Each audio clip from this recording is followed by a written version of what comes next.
Hasselbrink. Here. Mayor Pro Tem Doby. Here. Councilmember Hibbert. Here. Councilmember Lowe. Here. Councilmember Nafolda. Here.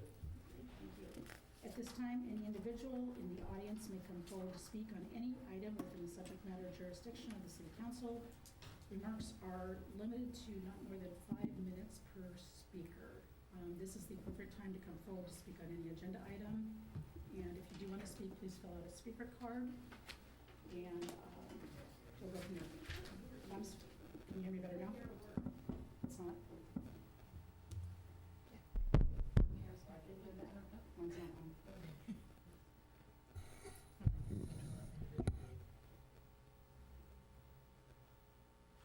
Let me give you yours. Mic check, Hibbert. Yeah, he's going to speak into it a little bit more. All right, here we go. We're going to be close. Let's start this again. At this time, any individual in the audience may come forward to speak on any item within the subject matter jurisdiction of the City Council. Remarks are to be limited to, but not more than 5 minutes per speaker. This is the appropriate time to come forward to speak on any agenda item. And if you do speak, please come fill out a speaker card or sign the podium sheet. That allows staff to contact you for follow-up if needed. So do I have any public comments? All right, moving on to special order of the day, interviews and appointments for city commissions. City Clerk, do we have any update? We do. So this item tonight is for our annual recruitment. As council will recall, in January, you introduced ordinance 2025-04, reducing the commission members from 7 to 5. So we had originally had one position on Parks, Rec, and Cultural Arts, but with this change, we will no longer need any applicants for that position. So it leaves Personnel Appeals Commission and Planning Commission. We have 3 of our incumbents were not able to make it.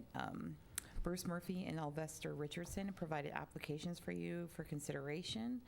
We had one applicant, Melinda. Her last name starts with a T. She is on her way now from Riverside, but does not think she'll be able to make it in time, but for council consideration as well. And then we had, for Personnel Appeals Commission, incumbents William Bandock and Chunk Landon did not reapply. And for Planning Commission, incumbents Marianne Quilty is out of town. Art DeBolt and Wendy Gross did not reapply, and Gary Lowe is now a council member. Okay. So with that, you would go ahead and start your interviews. Great. And one of the things we are doing, last month, the council had voted to bring all the commissions down to 5 to align with City Council. We are not going to cut anybody from Parks and Recs who currently has 6 now. We're going to let that fall off by attrition for next December. There are some people up. And then also for traffic, same thing. There's currently at 7, but I believe there's 4 or 5 of them up in December of 2025. So we're going to leave those because we don't want to ask anybody to leave a commission when they volunteer to serve. So, so we will start with the Personnel Commission. And let's see, Denisha? Denisha? Yeah, so I don't see her in the audience, and she did not confirm. Okay. And then Melinda, possibly not Riverside, there's no way. She'll get here tomorrow. Elvester is not going to be here, but he submitted his answers online. Correct. And so first up is Kathy Sly. Sayla.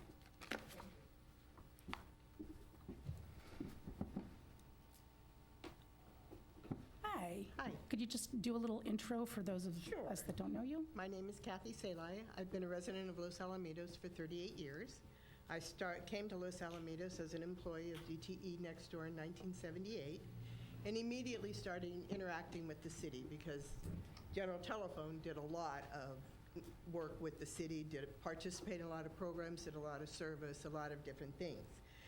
I think I've been serving on commissions in one respect or another since I moved to the city. I've been on the LATV. I worked on the 50th anniversary. I did Band in the Park. I was a judge for city Pride programs. Did a lot with the Girl Scouts and Boy Scouts. So I've been an active volunteer for about, I guess, most of my life. Okay. So I have a couple questions just regarding the Personnel Commission. I know that this is a commission that prides itself on never meeting, but it still holds a very important role in our city and probably an expanding role in our city. So just a couple questions to kind of go through that. So what do you believe is the primary function of the Personnel Commission, and how would you contribute to fair and effective personnel policies for the City of Los Alamitos? Well, primarily, it's, from my understanding, is that if there's a dispute over some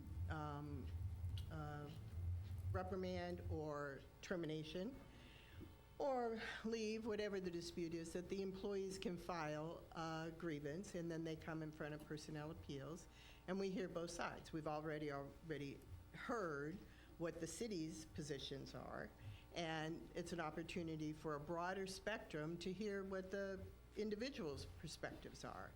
And then to our, as a commissioner, we don't have really any say. We just simply make recommendations to city council. So all of us will have a different point of view based upon our experiences, our time in the city, what the specific situation incurs, and you try to set as much of that aside. We're not robots, we are human beings, so you can't totally negate yourself from whatever some of your inner morals or your prejudices or biases, whatever pleasant word you'd like to attach to it. Totally, but you do your very best, and you open your mind and look at the entire picture.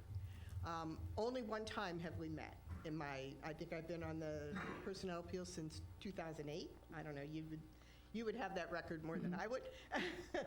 I think it was 2008, about 16 years, and we met one time. It never came to a point where we had to pursue it any further. It got resolved within the city, and those are positive things. That's wonderful. We hope that we don't meet, but it's one way that I can serve back. I was in management, had a lot of managerial trainee, do the ethics program every year, and follow that closely and try to live my life that way. So I think I have a lot to offer in that regard, and looking out for the best of the city. As a 38-year resident, I have a vested interest here. Good. Explain your approach to gathering and analyzing relevant data to make informed decisions. Well, there's a lot of avenues to choose from. I consult with a lot of people. I look at their perspective, consider my perspective, do research online to get maybe an immune perspective. It would depend on the situation and the topic as to, obviously on Personnel Appeals, we are limited in the amount of research that we can do. So, Okay. I'm not a quick decision maker in the event that I do a lot of homework, whether it be a home appliance or an automobile or a house. It took us a long time to find a house that we really felt comfortable with and in tune with in Los Alamitos. But it was, once I came to GT in 1978, this was our goal, to be here. It was a small town, did a lot of activities, resident-driven, and all the things that I enjoyed in a small community. Okay, great. Briefly describe a situation where you had to make a tough decision based on objective criteria, even when faced with pressure from others. I know I'm asking you to ad lib here, so if you don't have anyone, that's totally fine. I would have thought about that more deeply had I known you were going to ask me that. Let's see, tough decision.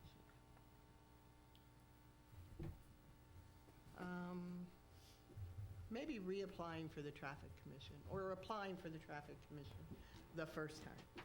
It was not an area that I had a great deal of interest in.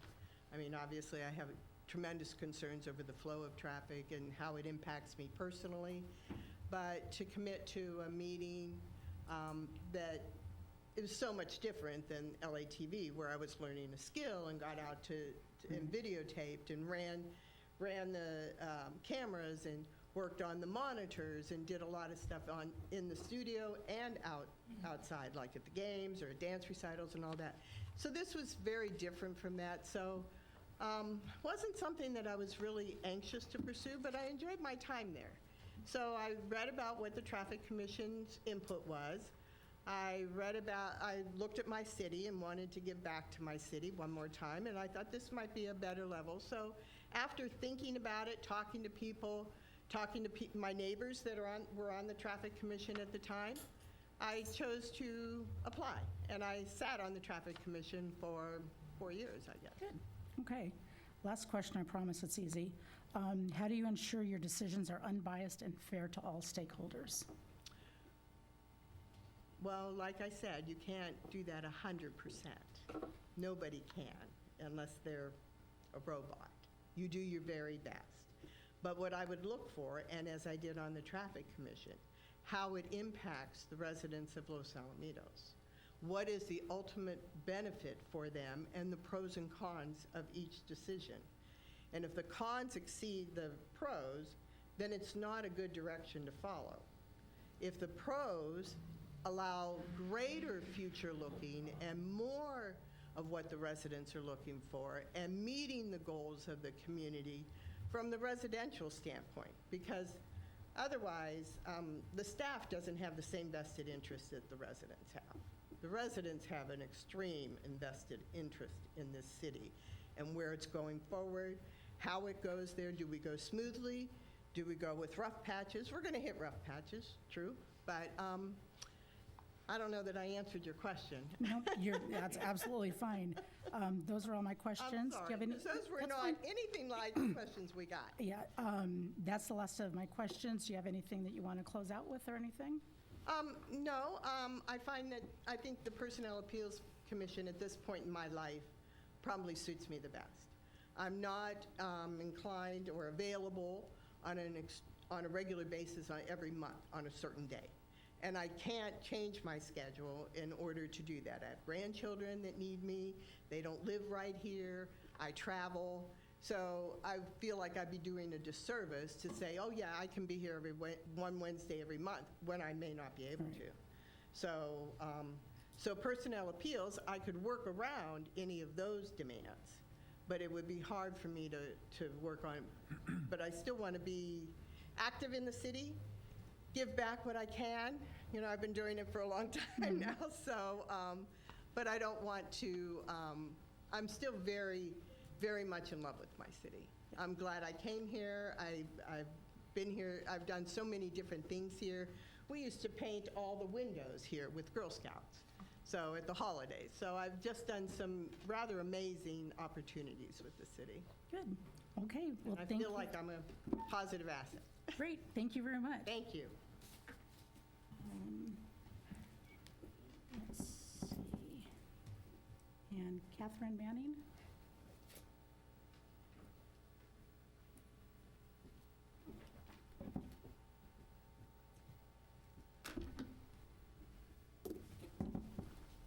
Good evening. I am Catherine Manning. Hello. You want to do a short introduction of yourself? I would be delighted to. So, we're ex-bando moms. I didn't realize she was on the commission. I didn't recognize the name, but anyway. So I've lived in Los Alamitos a very long time. In 1977, my husband and I got married, and our first apartment was on Green, 3612, apartment 12. And then when we could afford to buy in Los Alamitos, we came back, and we've lived here for more than 30 years. So we've got some, over by the high school, we've got some deep roots here. So we liked Los Alamitos for the same reasons. It's a small town. In fact, when we looked for an apartment, we were looking in Belmont Shore, and a friend said, oh, don't go there. It's noisy, it's dirty, streets are crowded. Go look in Los Alamitos. And so we walked around and found an apartment. Yeah, LA County, yeah. Orange County, much better. Okay, so same questions. What do you believe is the primary function of the Personnel Commission, and how would you contribute to fair and effective personnel policies for the city?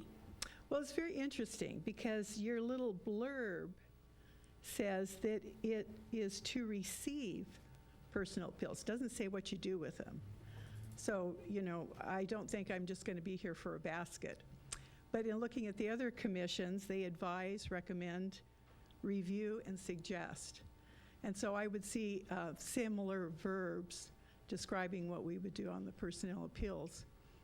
And based on my career, I think I understand what it entails when employees and managers can't settle their disputes on their own.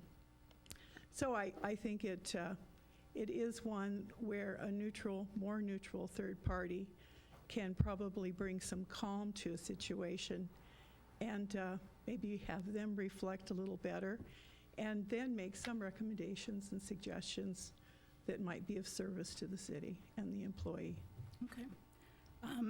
Excuse me. Explain your approach to gathering and analyzing relevant data to make informed decisions. Well, my entire career has been in the area of either auditing or internal controls or internal special investigations or regulatory compliance. And so you don't always take what's on the surface. And the first thing is to establish what the standard is. And then once you know what the standard is, you measure against that standard, not against feelings or what people would like, but against what the standard is. Of course, the problem is the standard is never necessarily black and white. And so there's a lot of gray area to go through. But what you want to do is to sift through all the information you have and get to the relevant facts. And then based on those relative facts, you want to advise and suggest. Great, terrific.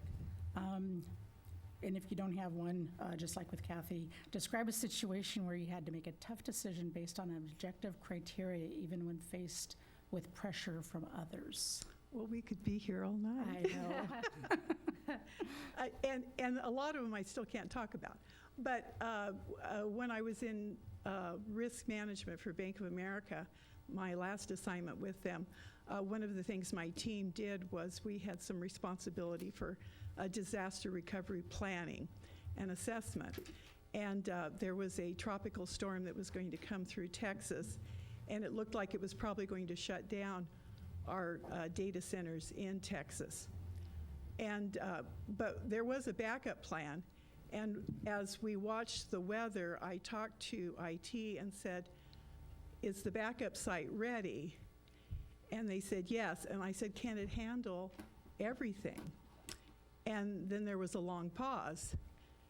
And they said, "Well, maybe not." And I said, "What?" "You've said that, we've got a really good IT backup. That wasn't my responsibility." Anyway, it came to our attention that they did not have the bandwidth to back up everybody. And should that site go down as well, there was no redundancy for the backup site. And one of the critical things was when there's a storm coming, people understand that and they take proper precautions, particularly in the hurricane tornado belt. But there was a risk that the East Coast would go down as well, and they wouldn't have banking access. And of course, they wouldn't be expecting that because they're not in harm's way, as far as they knew, just because the bank had their backup center too close to their centers, kind of like Bank of New York during 9/11.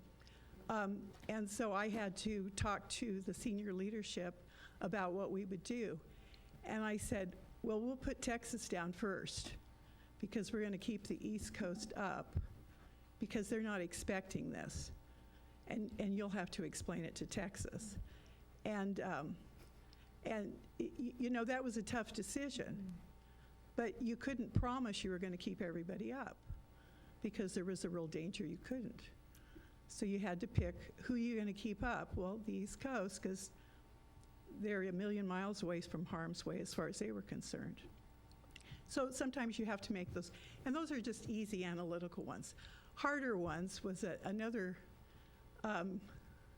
role I took at a different bank, and they had a lot of problems with BSA AML, so Bank Secrecy Act, anti-money laundering, and they were under a lot of pressure from the regulators for their sins, and really I came on to help them with that.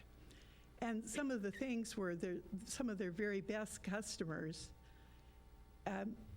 we had lots of reasons to believe we probably shouldn't be banking them. And so I had to go to a lot of those board meetings and talk to our board members and the parent company that owned it and talk about customers that they made a lot of money off of. But that didn't necessarily mean those should be customers we banked. And that's tough because banks are in the business to make money. But you don't want to be in the newspaper that you were facilitating a money launderer from No. Lebanon who had ties to a dictator in Africa, or that you were handling wires that came through the Vatican and then went to the Seychelles and then eventually made their way to our country, and it was money laundering Russian money. You know, you had to say those things. And I thought, well, what's the worst they do to me? They can fire me. Oh, well. Yeah. And so I wasn't really worried about that because they brought me in to clean up things. And if you don't speak what you believe, then what value are you? Great. Okay. And last question, how do you ensure your decisions are unbiased and fair to all stakeholders? Your best effort is to be a disinterested third party. So if you have some skin in the game, you should step aside and say, I shouldn't be making this decision or having input. So if I couldn't realistically set aside any differences, I should not opine on that case. So as long as I have that perspective that I can be that disinterested third party, then it's just a matter of, again, looking at what is the standard where, you know, there was something that happened and one side believes the other side did not do what they should. And so you look at the standard and you get to what the genuine facts are and you make the best recommendations you can. Terrific. Any last closing statement? No, I retired after, you know, I used to work 60 plus hours a week and travel a lot. And my first, I was smart enough, not that I was smart, I was just dumb luck. I retired just before 2020 pandemic. My department did a great job, but I didn't even have to be there. But I worked the 2020 census because I thought, you know, they probably need somebody. And then I worked another gig for the census on their SIP survey. And then I thought, no, I really want to do something closer to home that benefits my neighbors. And this one looked like something that would draw on my background. Now, you didn't ask me what the biggest risk is, and I do want to say that. Okay. The biggest risk to this committee is it's not used often enough. Because sometimes little things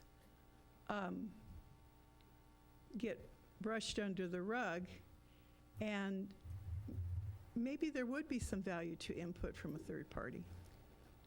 And we will be discussing that tonight about how we can better utilize our personnel commission. But thank you very much for your time. All I right, thank appreciate you. it. Is it everybody for personnel? Yes. Okay. So we just move on to planning and then vote? Yes. Okay. Okay, so next we are moving on to planning. Denisha is not here? Correct. Okay. Melinda's Riverside? I don't see her. Okay. Marianne's out of town. Shannon? Hello. How are you? Good. Can you do a quick intro of yourself, please? My name is Shannon Griego. I live here with my family in Greenbrook.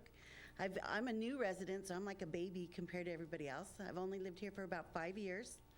I moved here so I could be closer to work. I own a construction trucking company in Signal Hill.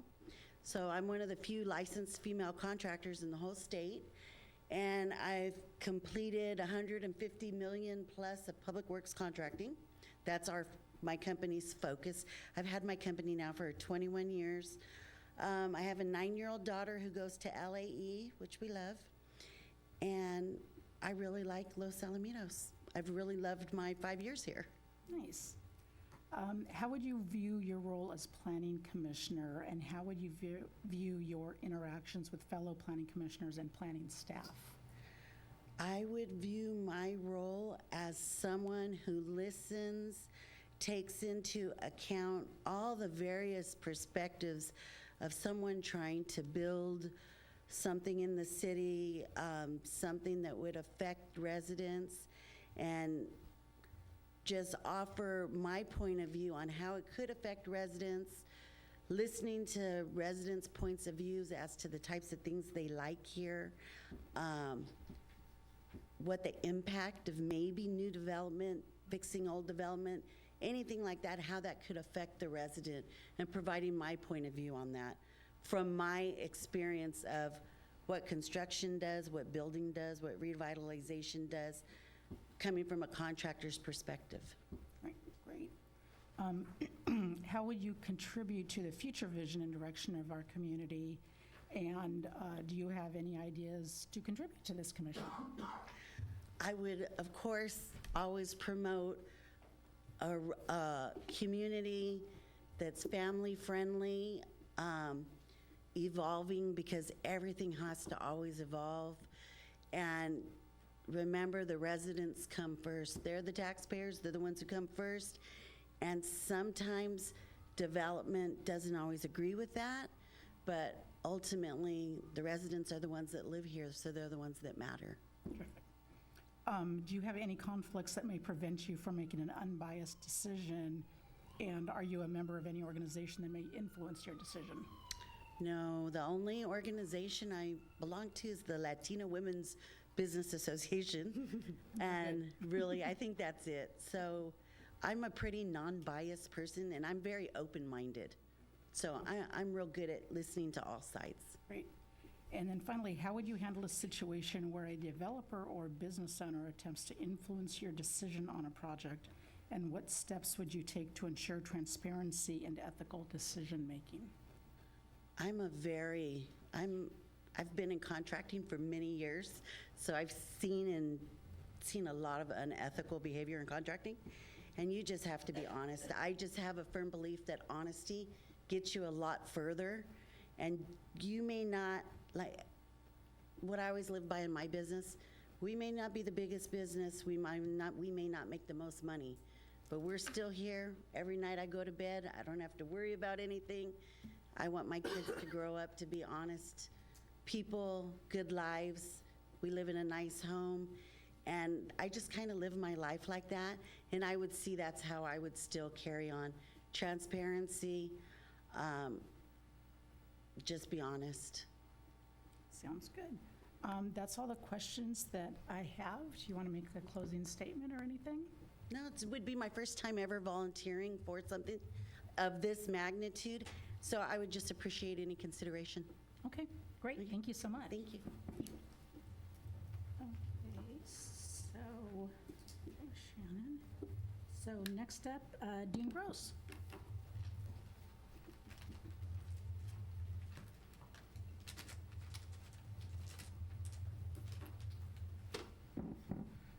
Hi. Good afternoon, Mayor and council members. You gonna do a quick little intro of yourself? My name is Dean Gross. I've lived in Los Alamitos since 1986.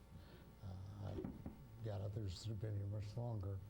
I have a great deal of empathy and interest in the community. I've served on the Traffic Commission back in 2002, I believe it was. And I've been on the City Council for 3 terms, but irregular terms rather than consecutive terms. When I learned that they were having a difficulty getting people to apply for the posts, it gave me an idea to use my experience in the past and to participate and contribute again in a little different fashion. The fact that the city has put up a $10,000 yearly stipend for the position was another attraction. We heard you. That went over everybody's head. But I think I have an opportunity to continue to provide knowledge and information to help the council. Planning Commission is an advisory body for the council. And the city is under attack by the state, particularly in the areas of planning and trying to take over everything planning-wise that the city does. So staying on top of that, staying engaged in that area to try and bring normalcy back to the way the city should be operating was one of the things that I thought about. Okay. How would you view your role as a planning commissioner, and how would you view your interactions with fellow planning commissioners and planning staff? Again, it's an advisory position. I'm familiar with, having served in the council, I'm familiar with what the Planning Commission does. They do a tremendous amount of lifting to help the council make decisions. It's important to do that in an unbiased way. And as I said, with impacts that the state has been doing on local government, there's a definite need to stay on top and stay engaged. Okay. How would you contribute to the future vision and direction of our community? The city, back in the early 2000s, created a community plan. That's been changed and updated over time as vision of what the city is going to look like in 25 years. I believe, again, I have a great deal of interest in the community. I'm involved in a variety of nonprofits and other activities in the city. I want to see the city continue to grow, expand, but in an orderly fashion. And do you have any conflicts that may prevent you from making an unbiased decision? And are you a member of any organization that may influence your decision? To the best of my knowledge, no. Again, if there comes a time where personal ethics and integrity fit in, the city comes out on top from the standpoint of what is done. If it's a conflict of interest, I would recuse myself. I no longer own commercial property in the city, and there were times where I had to recuse myself because the commercial property fell in areas where activities were being planned. But I don't expect that type of conflict now. Okay.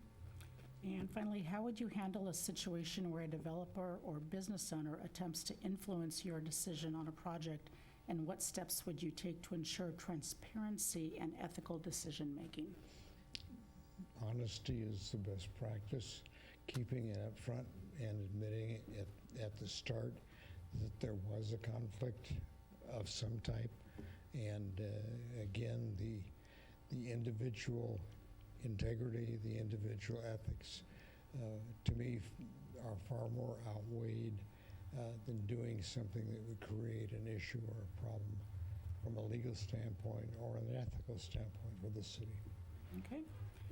Any closing statement? No, I appreciate the opportunity to be questioned and the opportunity to apply for it. I would appreciate your consideration in the process. All right. Thank you. Thank you, Dean. Okay, and last but not least, Linda Heichman. Come on up. Hi, go ahead and do a little introduction of yourself. Sure. I'm a 12-plus year resident of Los Alamitos, first living in Carrier Row and now in Midtown. Great name change, by the way. I am a mom of a recently graduated Griffin and also wife of a veteran and a former commissioner for the Parks, Rec, and Cultural Arts Commission.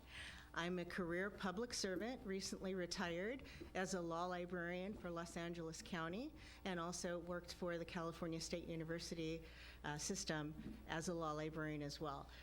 I bring a lot of legal research experience, a lot of customer service experience, and experience listening to people with grievances, familiarity with housing issues, with space planning issues, with neighbor issues, lots of garden variety, I need to know my rights types of issues, and I feel that that's something that I can really bring to the commission. Okay. How would you view your role as a planning commissioner, and how would you view your interactions with fellow planning commissioners and planning staff? Well, I'm a real big proponent of team building and really cohesion. So really looking at all of us as one big team and how we can work best together and communicate with each other, I think is a real key part of this.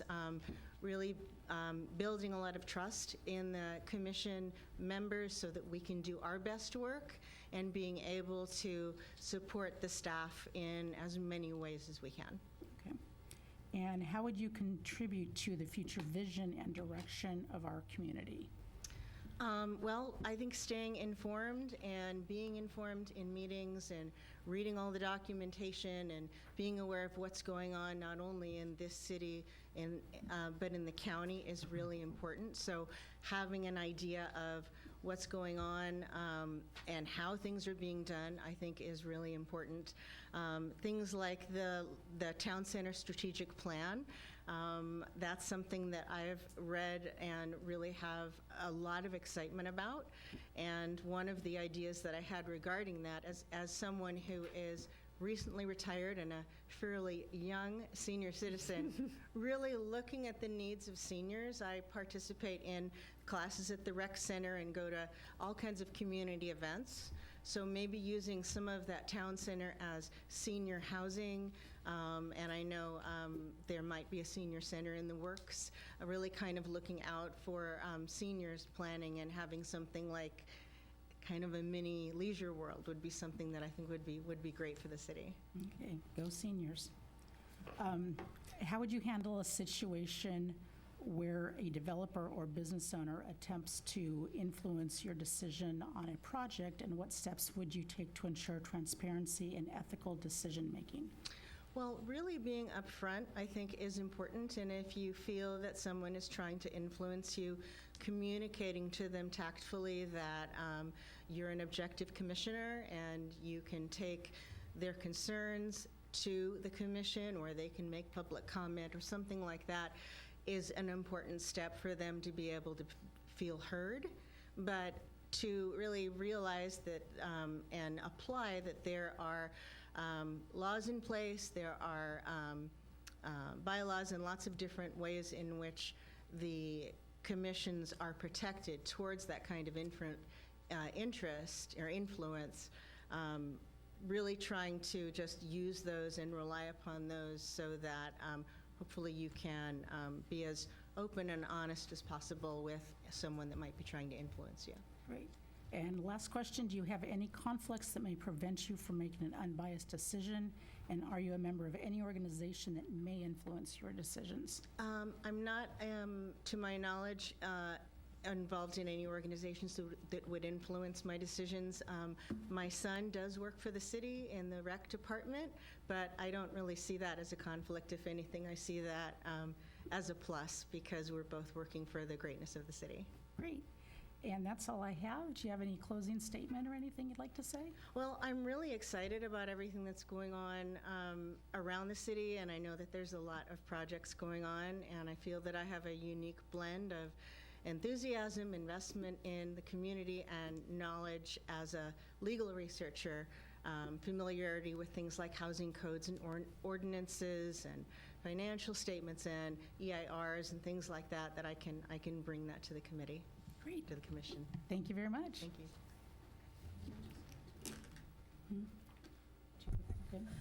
I believe applicants Donisha Quiller and Melinda T. Have arrived. Okay, so they've applied for both personnel and planning. Correct. They had originally applied for the Parks and Rec, but with the member change, they said they would be interested in any of the available seats. Okay, should we go just planning and then Or can I have one up and do both? Your preference. Okay. Okay, let's go ahead and start with Denisha.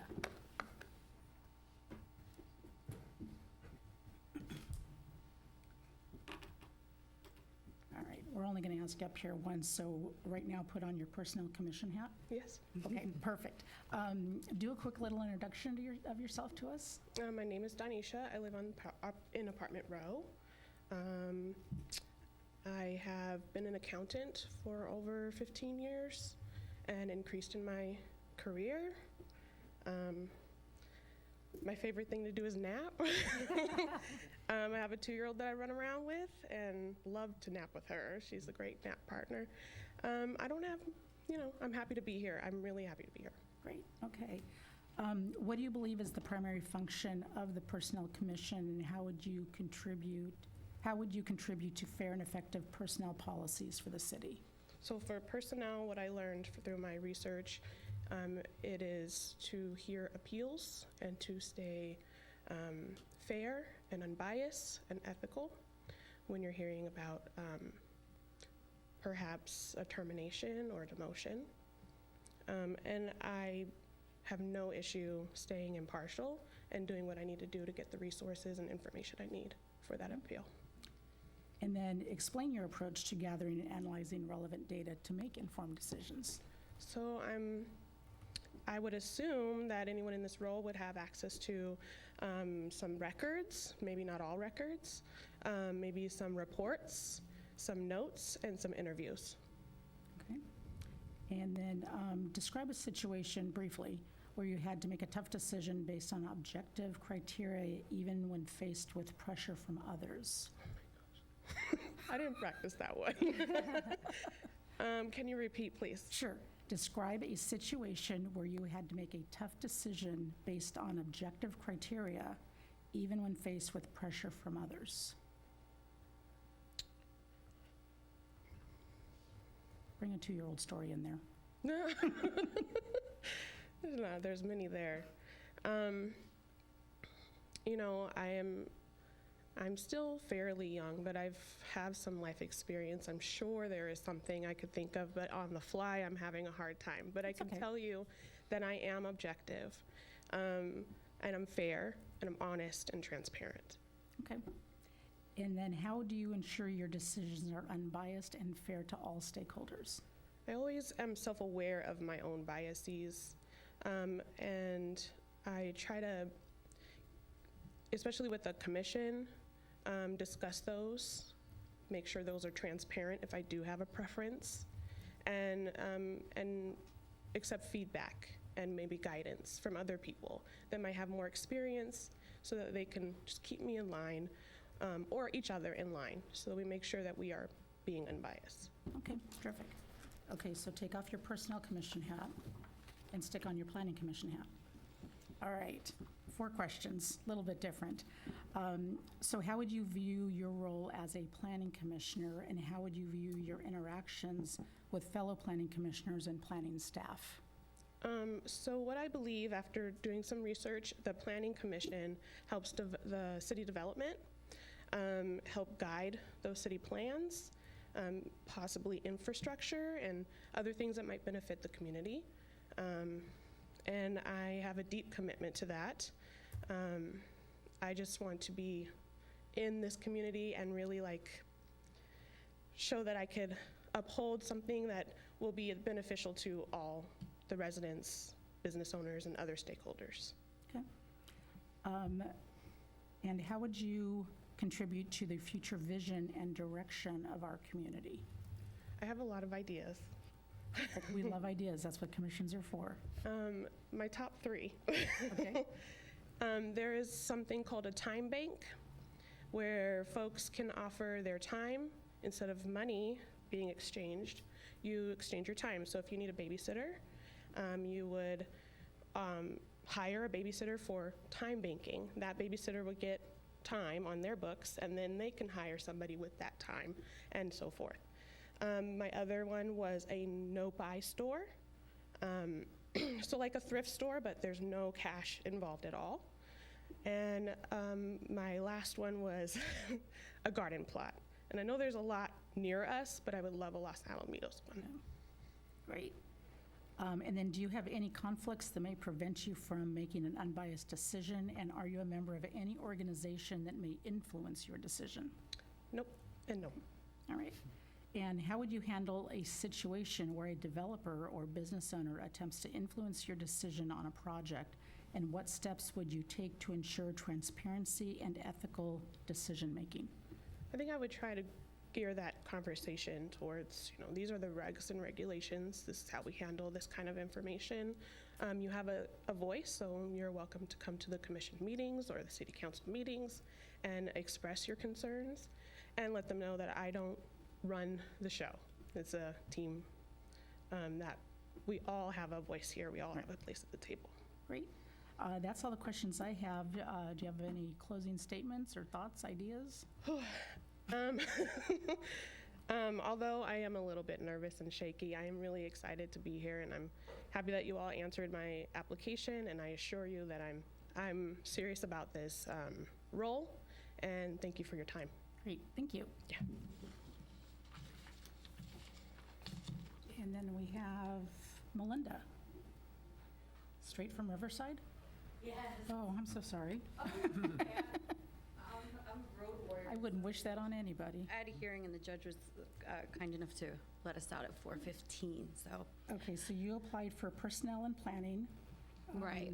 So I'm going to do the same thing. We're going to put our personnel hat first, answer those questions, and then put the planning hat on. Okay. Okay? So first of all, do just a quick introduction of yourself. My name is Melinda Tomasoff. It's spelled harder than it's pronounced. I am an attorney. I'm in my 10th year. Well, I'll be starting my 11th year in May. I practice family law and criminal defense. I am a mother of 4. 2 of my children are adults and out of college in their late 20s. And I have 2 boys that are both 14, although not twins. I guess they're called Irish twins, although I'm Russian. Maybe we do the same thing. I don't know. I've never been to Russia. But one is a student at McAuliffe, and one is a freshman at LosAl High. And I live on Thor Avenue in our new council members district. No highlights. So personnel. So what do you believe is the primary function of the Personnel Commission, and how would you contribute to fair and effective personnel policies for the city? Well, I do have experience, and I include this in my application. I believe that when I was an undergrad, which I can't believe it's over 20 years ago, but it is, I worked for the city of Bellflower for the city treasurer as an accounting technician. Bellflower is a small city comparable to this one. I think it might be, population might be a little bit bigger, but it's also a smaller city. But we did contract out our police department with the sheriffs. Anyway, with that experience, I understood the way policy manuals are constructed, the type of reporting, the type of documentation, the type of union rights representation, and things like that is different in the public sector employment than there is in like an at-will private sector employment. So what I would do is ensure that the policies and procedures are obviously followed, gather, the evidence that is presented as far as a write-up or an interview with their manager, direct supervisor, complaints from the community, coworkers, whatever it may be, whoever would have the information, and get down to the facts and makes decisions based on the facts, obviously, and not, it's not a popularity contest. It's, about ensuring that we have the right people representing our city, because the employees are who interact with our citizens on a day-to-day basis. Right. Explain your approach to gathering and analyzing relevant data to make informed decisions. Well, it's pretty much my job. I would approach it the same way I approach, preparing for a trial. That is really the ultimate fact-finding experience in this country, is that you look at both sides. You have to anticipate what each side, obviously your own side, but it's based obviously anticipatory on what the other side is going to do, and also being on my side, which is either, like today it was a domestic violence restraining order involving a young child. So, and I'm representing the mom and the child. so putting on different hats, but also weighing the facts and doing things ethically and understanding that some people do not always tell the truth.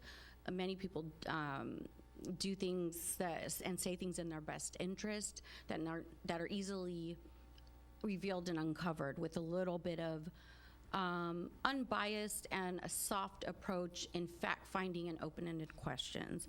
So that's how I would gather information and really just follow the procedures and policies and ensure that, their union advocate, if there's something like that you have here, is following the code and the rule, and that the policies and procedures are followed, and that whatever the grievance is, that it's something that qualifies under that standard, and ensure that it's followed. Because again, they're the front line of the government in the city to the citizens.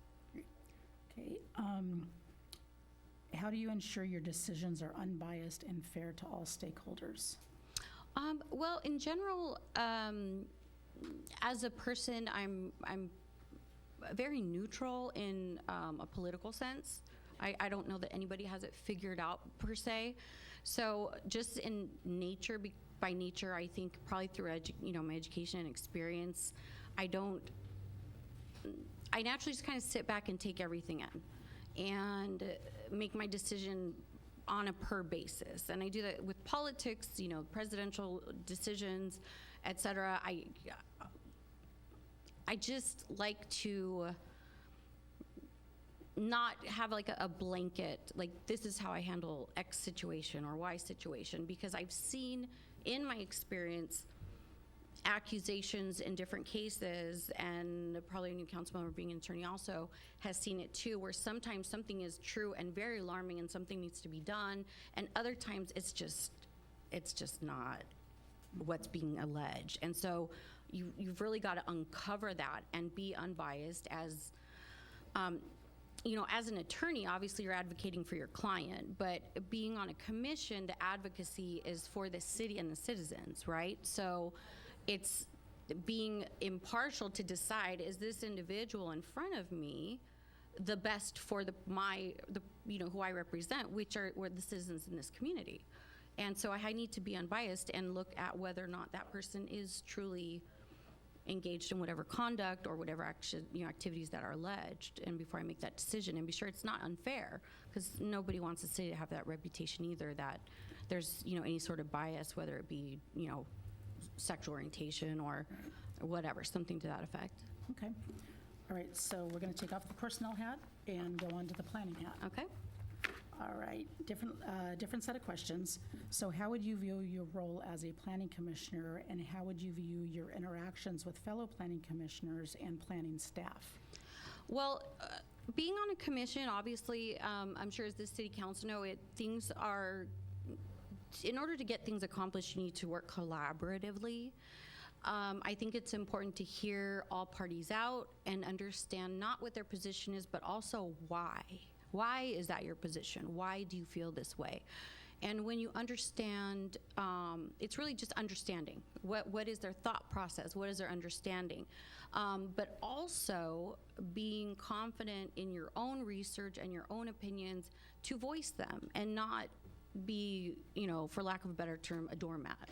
So, and if somebody's misinformed, when you're doing the inquiry of why do you feel that way, if you can present information or research, whatever is given to the committee, or the commission, you can share that with them, and maybe it's like, maybe we should go over this again together and really piecemeal and figure out what exactly is this saying and what is it not saying, so we all understand it before we individually make a decision and then discuss collaboratively how we think it should proceed.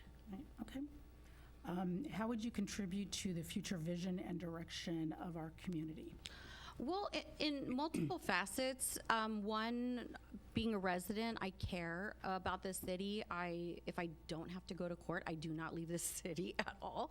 I had to go to Staples. I went to Seal Beach, and that's about it, to pick up some large print job. But I am a homebody, so I'm around all the time. My boys are riding their e-bikes in the street. I'm on next door looking to see if the picture is my kid that's popping wheelies or something, you know? Like, so I'm invested in that. McAuliffe had an e-bike education program. I made my boys attend, although one is anti-e-bike. He prefers a skateboard. But, you know, when I was young, that skateboarding was a crime. You know, allegedly, but now e-bikes are a lot more dangerous. But my ex-husband and I ensured that our sons attended that. I think that was very valuable that the school district brought that. I don't know whose idea it was, but I applaud it. But I was a resident in College Park East before I was here because I had my law firm here. And then I moved to College Park East, and then I'm now back in Los Alamitos. Boys still stayed in the Los Al schools, as you know. CPE is middle school and everything is here. So I remember when it came out on Lamson about the new development of the multifamily housing development and some of it being apportioned to low-income families. There were a lot of leaflets that were going to ruin our community, a lot of, you know, just flyers everywhere and people just up in arms. Well, that's not Seal Beach's land, that's Los Alamitos, right? So it's up to this city and what we think is best for our city. And I do understand I read a lot of news every day. I don't know, it's just how I am. In the Daily Journal, obviously, to look for new appellate cases, but that's a work thing.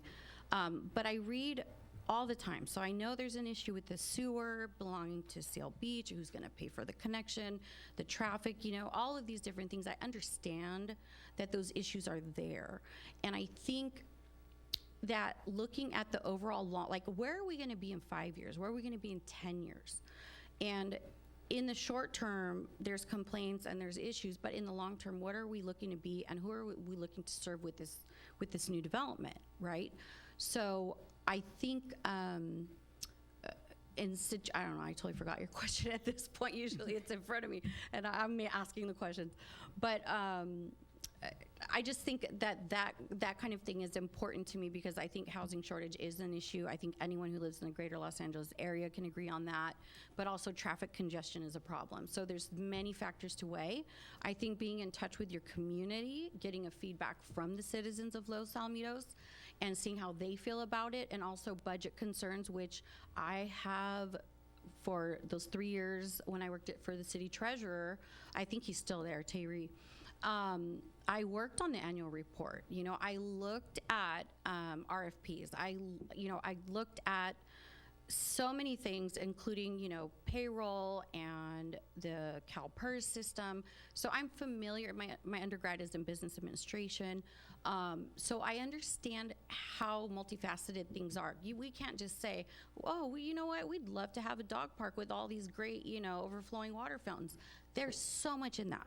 There's so much in that. You know, sometimes you have to deal with, oh gosh, I forget the acronym. It's like the air quality and fire AQEMD or whatever it is, that acronym. So there's so much more to it than just like, we want a park. Like, it's not just an inflatable thing that we throw on a corner and then we're good to go. So understanding how many people in the city government need to work together to get something done is something also that I could share with other members of the commission and say, you know, we also got to consider this factor. This is something else we got to look at, you know, because I've been on the inside of the treasurer's office, which is obviously they have their hand in everything in the city. Right. Okay. Do you have any conflicts that may prevent you from making an unbiased decision, and are you a member of any organization that may influence your decision? Nope. Okay. And last question, how would you handle a situation where a developer or business owner attempts to influence your decision on a project, and what steps would you take to ensure transparency and ethical decision-making? Well, integrity is everything when you're put into a position of trust, especially to voters. I would demand that any initiation of communication be via email to the city email that would be assigned. I'm assuming there's one assigned. And therefore, everything would be in writing. If there's something in more detail that person wanted to speak about, I would include other commission members into a group email and ask if they want to set up a Zoom call all together with that person, but there would be no ex parte conversations outside of the earshot of anybody. And I think as an attorney, you know, what we say, document everything, and that's what I would require. Okay. All right, well, thank you very much. Thank Appreciate you. your time. Thanks for the trek from Thank you for Riverside. waiting for me. I No drove worries. fast. Still dead. Okay, so Wendy, you're passing out. Yes, so at this time, I'll pass out the indications of support. If council can reflect who they support for each position, I will read those aloud, and then we will request a motion and a second for the appointment. Thank you.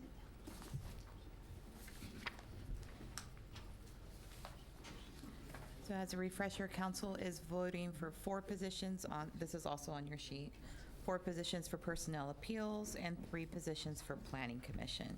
Due to the commission change, personnel appeals is 1 term will be for December 2026, and 3 terms will be for the longer at December 2028. So if you can indicate that on your sheet as well, that would be appreciated.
Personnel? No, there's one that, no. Out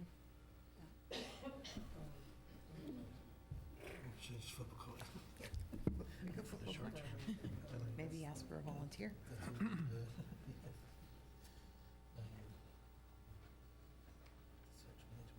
Neither the incumbents are up before them?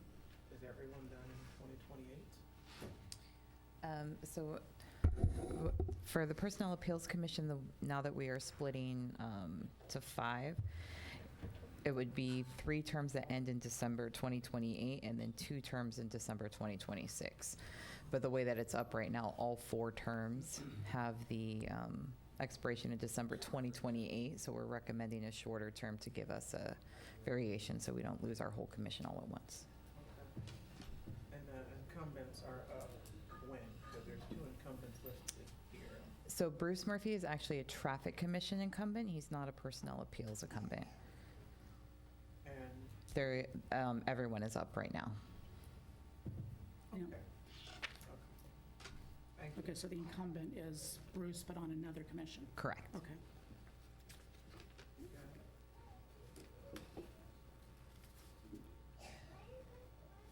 And we have to decide who does the short, they can't decide that amongst themselves? That's what I said. I would prefer that they decided, because I don't want to do that. I don't either. Can we vote for that? It's a council If appointment. I can't, then tell me, okay. Yeah, council appointment, please. I am appointing them, I'm just allowing them to select their tenure. Why you be like that? I don't think we'll agree on that. Since they don't meet. It would depend on who you guys select. Yep. I was gonna say, can you vote for one person twice? I'm just saying. I didn't do it, but I just wondered, I was just curious. Messing us up. Why does his microphone work and mine doesn't? District 2 is well represented, by the way. So just to let y'all know. Yes, please. Thank you. Thank you.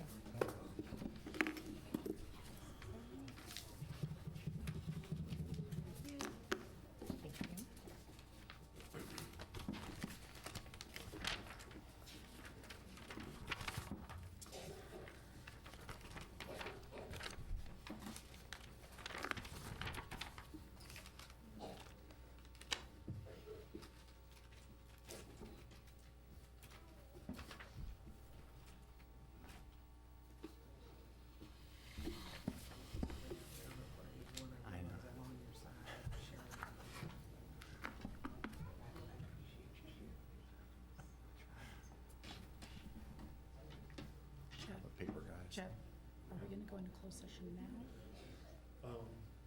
We just have people here waiting for presentations. Figure we can knock it out, or do the presentations and then go back. Perfect, okay.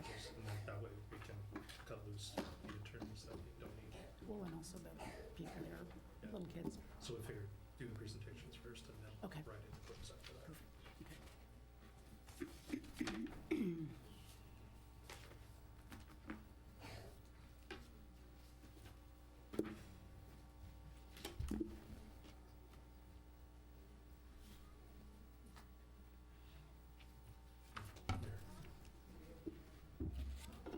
Mayor, along that line, we were talking about the possibility of doing the mayor's spotlight first, so that the business owner can leave if he doesn't need, or they don't need to stay for the other presentations. Yeah, that's fine. So it'll be, Thank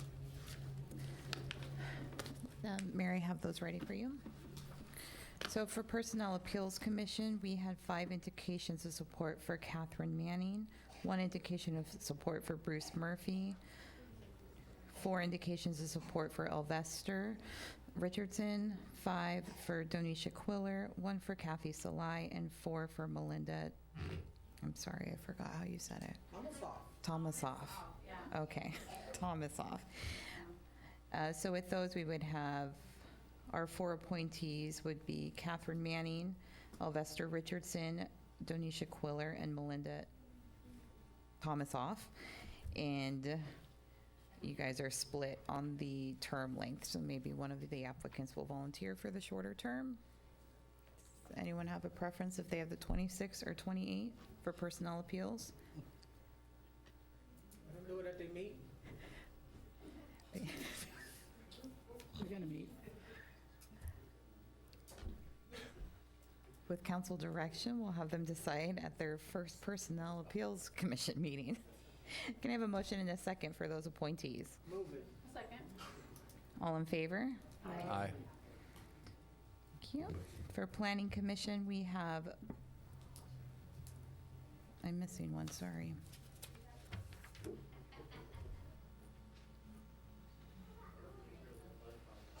We have 5 indications of support for Marianne Quilty, 5 for Shannon Grigio, 4 for Linda Heichman, and 1 for Melinda's on personnel anyway, so, sorry. So if I can have a motion and a second to appoint Marianne Quilty, Shannon Grigo, and Linda Heichman. Move it.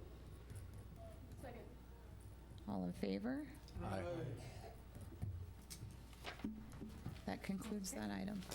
Congratulations. We thank you so much for volunteering your time, and city staff will reach out to you. At this time, we are going to move closed session into our regular meeting after we do presentations, so we can get some of the people here that are waiting for those. So this meeting is now adjourned at 6:10. 6:10.